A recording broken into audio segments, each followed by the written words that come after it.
मानुष हो तो वही रस खानी, बसों ब्रज गोकुल गाँव के ग्वारन। जो पशु हो तो कहाँ बस मेरो, चरो नित नंद की धेनु मजारन। पान हो तो वही गिरी को, जो कियो हरि छत्र पुरंदर धारन। जो खग हो तो बसेरो करो मिली, कालंदी कुल कदम्ब की डारन। श्री गणेशाय नमः। श्री जानकी वल्लभो विजयते।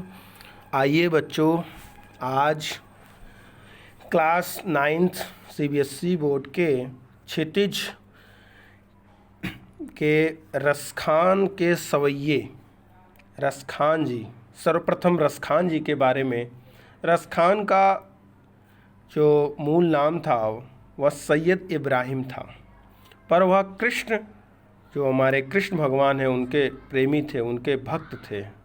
तो उन्होंने कृष्ण के अपनी भक्ति प्रदान, कृष्ण से अपनी भक्ति की और कृष्ण के विषय में क्या लिखा, भगवान कृष्ण और उनके ब्रज और उनके गांव के विषय में क्या उनकी धारणा है और वह क्या अपनी सोच रखते हैं, अपनी सोच को क्या, मतलब कृष्ण के क्या समर्पित हैं, कितने समर्पित हैं, उसको इस पद में रसखान जी ने बताया है।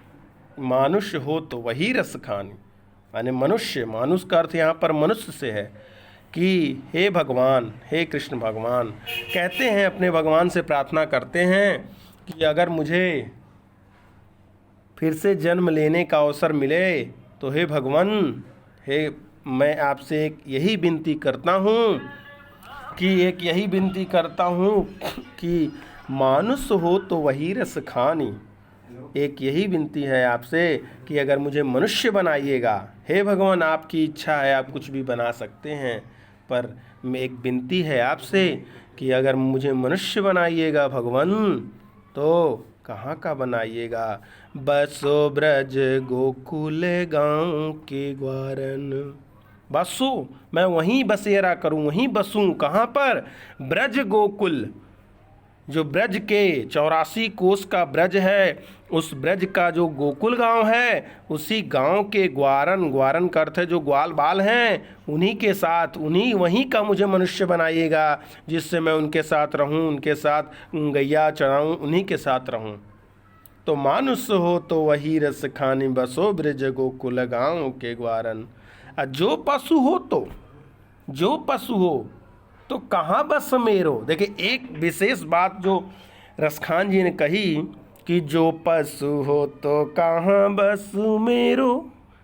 अगर आप मुझे पशु बनाते हैं तो मेरा कोई बस नहीं है, लेकिन भगवान एक ही विनती है, एक ही विनम्र प्रार्थना है आपसे, एक ही विनम्र प्रार्थना है आपसे कि आप, मेरा कोई बस तो नहीं है कि आप मुझे मनुष्य बनाएंगे कि पशु बनाएंगे, लेकिन एक विनती है भगवान, जो पशु हो तो कहाँ बस मेरो, चरो नित नंद की धेनु मजारन।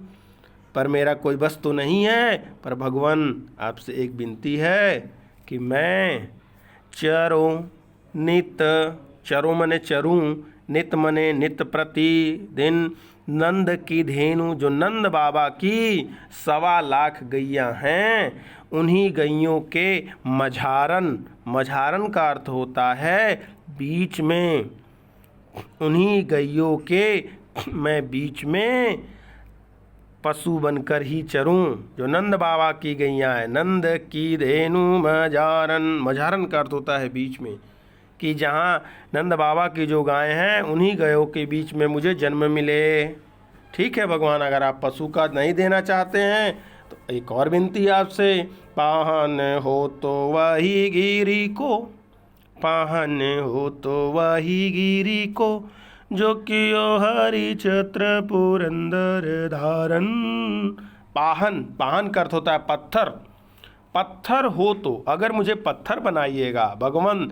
देखिए, भगवान से प्रार्थना उनकी क्या है कि मुझे जड़ हो या मैं चेतन बनूं, बस एक विनती आपकी, आप मुझे मेरी स्वीकार करिएगा कि पाहन हो तो वही गिरी को, अगर मैं पशु पाहन पत्थर मुझे बनाइएगा तो वही गिरी को, वही गिरिराज, गिर का अर्थ है यहाँ गिरिराज पर्वत, उसी गिरिराज पर्वत का बनाइएगा जिस गिरिराज पर्वत को, गिरी को जो कियो हरि छत्र, जो हरि मतलब हरि का अर्थ यहाँ कृष्ण भगवान से ही है कि जिसे आपने छत्र के रूप में धारण किया था। हरि छत्र धारण, हरि छत्र, हरि जो आप जिसे छत्र के रूप में आपने धारण किया था, कब?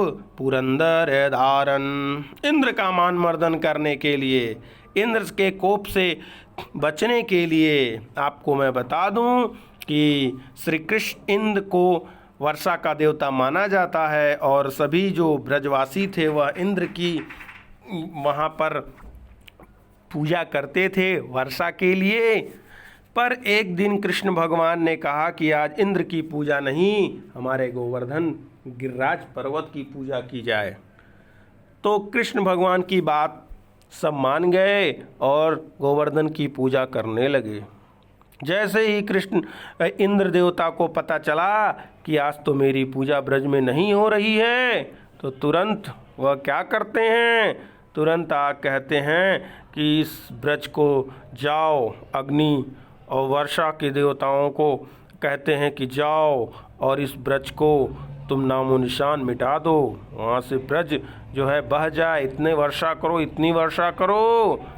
जब श्री कृष्ण भगवान को यह पता चलता है तो श्री कृष्ण भगवान जो है वह जो गिरिराज पर्वत जो कि 7 कोस का है, जो गिरिराज पर्वत 7 कोस का है, 7 कोस अर्थात लगभग 21 किलोमीटर, उस 21 किलोमीटर 7 कोस के पर्वत को 7 दिन तक 7 रातों तक अपने कनिष्ठिका, अपने कानी उंगली पर उसको धारण किए रहे श्री कृष्ण भगवान। और इसके बाद जब इंद्र ने सोचा कि ये तो कई दिन हो गया, मैं चलूं देखूं, ब्रज तो नामो निशान मिट गया होगा, लेकिन वहाँ जाते हैं तो देखते हैं ब्रज तो वैसा का वैसा ही है, तो ब्रज में तो कुछ नहीं हुआ है। तो वही कहा कि अगर मुझे पत्थर बनाइएगा हे भगवान, रसखान जी कहते हैं कि अगर मुझे पत्थर बनाइएगा भगवान तो बस उसी गिरिराज पर्वत का अंग बनाइएगा, उसी गिरिराज पर्वत के टुकड़े बनाइएगा जिसे आपने इंद्र का मान मर्दन करने के लिए छत्र के रूप में धारण किया था। उसके बाद एक और विनती करते हैं भगवान से, जो खग हो तो बसेरो करो, मिली गालिंदे कुल कदम्ब कीड़ारन। जो खग हो तो, खग, खग का अर्थ होता है पक्षी। अगर खग की हम व्याख्या करें तो ख का अर्थ होता आसमान, ग का अर्थ होता है उसमें विचरण करने वाला, खग का अर्थ होता है पक्षी।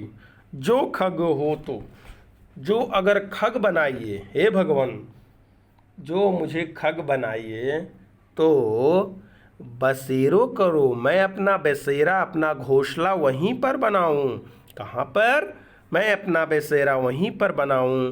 बसेरो करो मिली कालिंदी कुल कदम्ब कीड़ारन।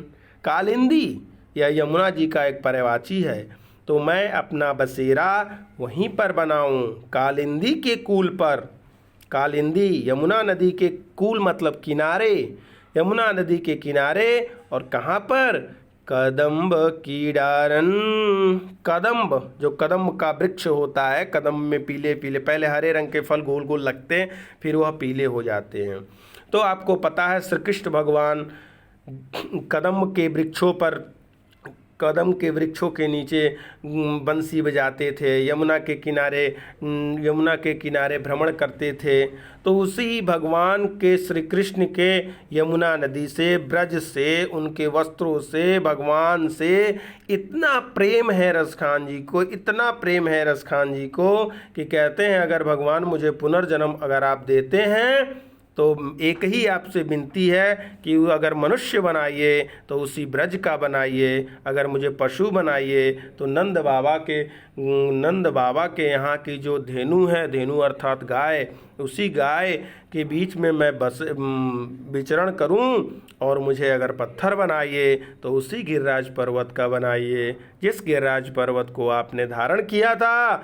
और हे भगवान, अगर आप मुझे पक्षी बनाते हैं, खग बनाते हैं, तो फिर भी मेरी बस यही विनती है कि मैं अगर पक्षी बनता हूँ तो मैं उसी यमुना नदी के किनारे कदम्ब के वृक्ष पर मैं अपना घोंसला बनाकर रहूं।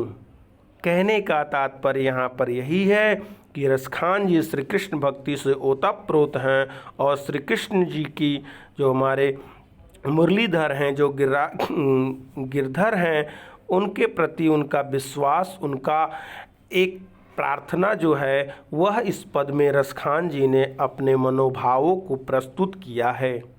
तो आज के लिए इतना ही, फिर अगले वीडियो में मिलेंगे। आज के लिए धन्यवाद।